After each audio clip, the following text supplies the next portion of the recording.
El vestido desde los tiempos primitivos. El traje, a lo largo de su historia, ha seguido dos líneas separadas de desarrollo, dando como resultado dos diferentes tipos de indumentaria. Desde el punto de vista actual, el criterio de división más evidente parecería el dado por el sexo, el traje masculino y el femenino, pantalones y faldas. Sin embargo, la falda no siempre ha sido exclusividad de mujeres. Así tenemos griegos y romanos con túnicas, por tanto la división de la indumentaria basada en el sexo no se confirma.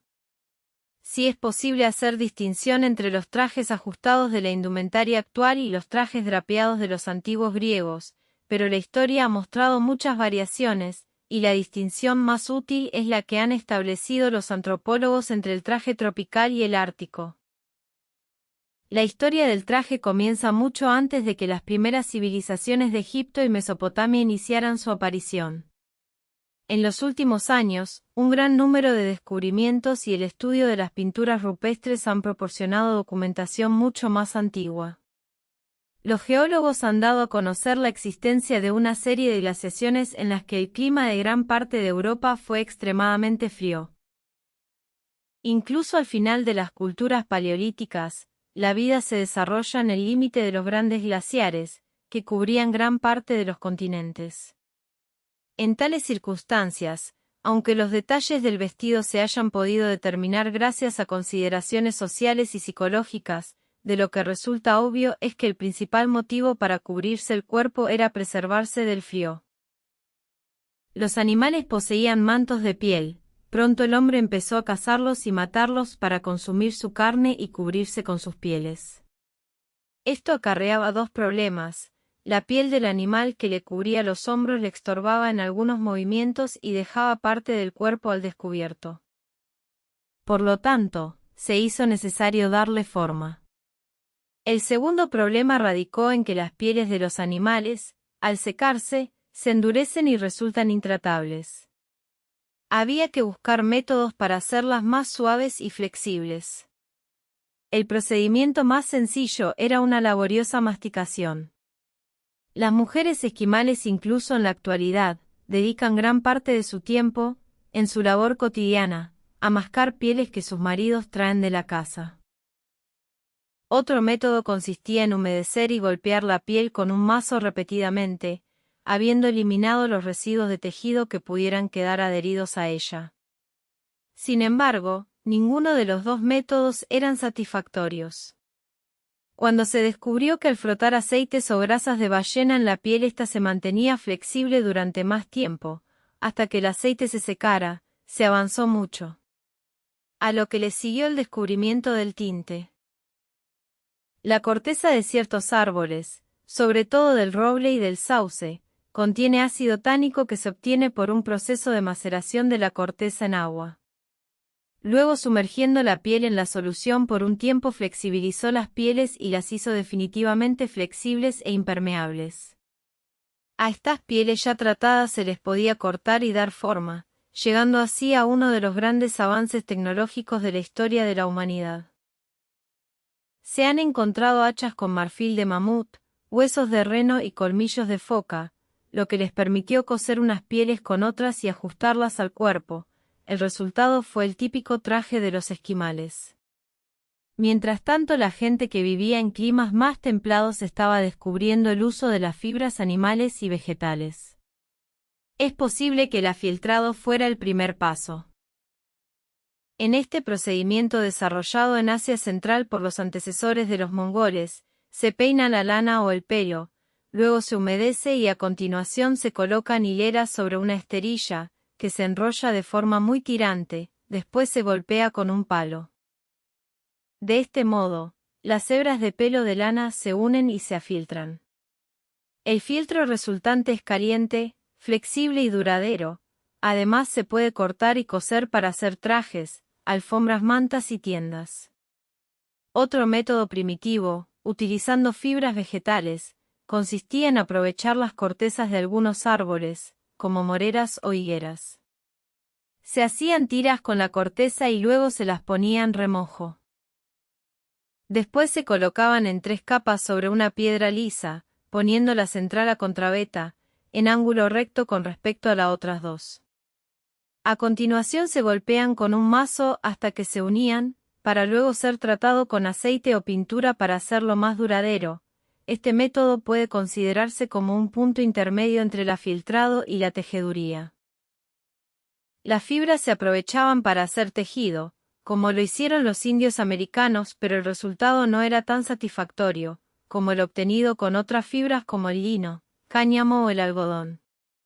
Sin embargo, estas fibras tenían que cultivarse y por lo tanto, apenas las utilizaron los pueblos nómadas en estado de pastoreo. Estas tribus tenían ovejas, y la lana parece haber sido empleada ya en el Neolítico. En el Nuevo Mundo los animales más útiles fueron la llama, la alpaca y la vicuña. Tejer a mayor escala productiva requiere de un lugar fijo de vivienda, ya que los telares suelen ser grandes y pesados y, claramente, no eran transportables. Las condiciones ideales para su desarrollo se dieron en pequeñas comunidades sedentarias, rodeada de tierras de pastos para las ovejas.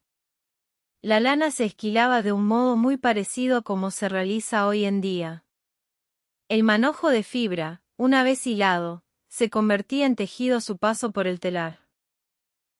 Una vez consolidada la confección del tejido, aunque fuera a pequeña escala productiva, abrió el camino para el desarrollo del traje como lo conocemos actualmente.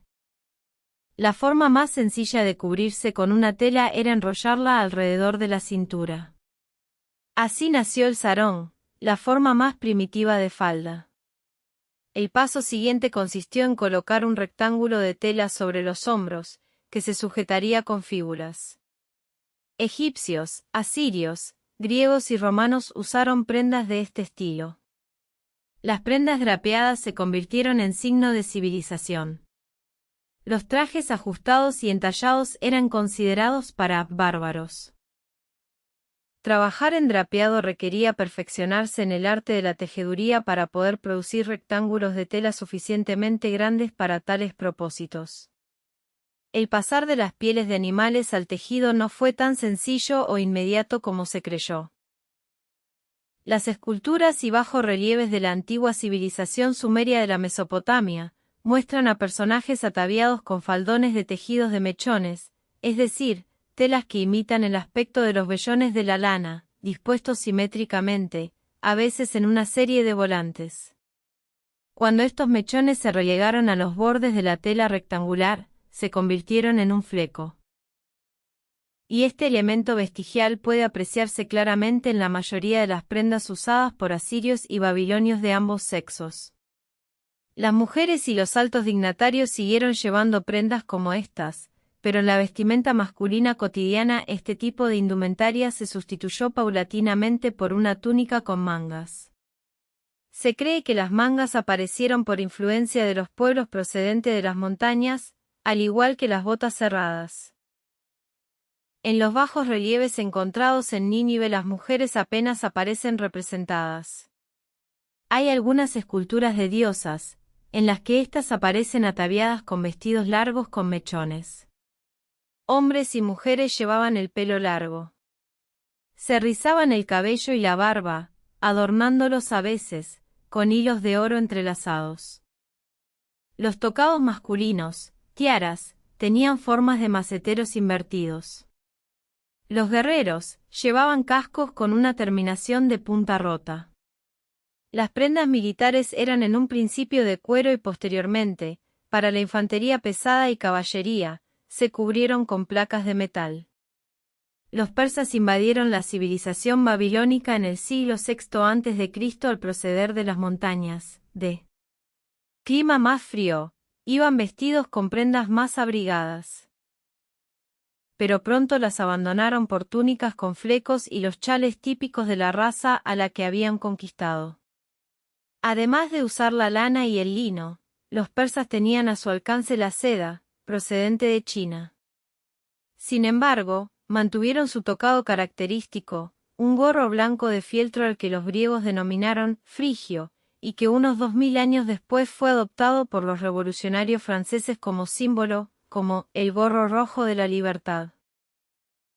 También mantuvieron su calzado característico, unas botas cerradas de cuero flexible, ligeramente curvadas hacia arriba a la altura de los dedos.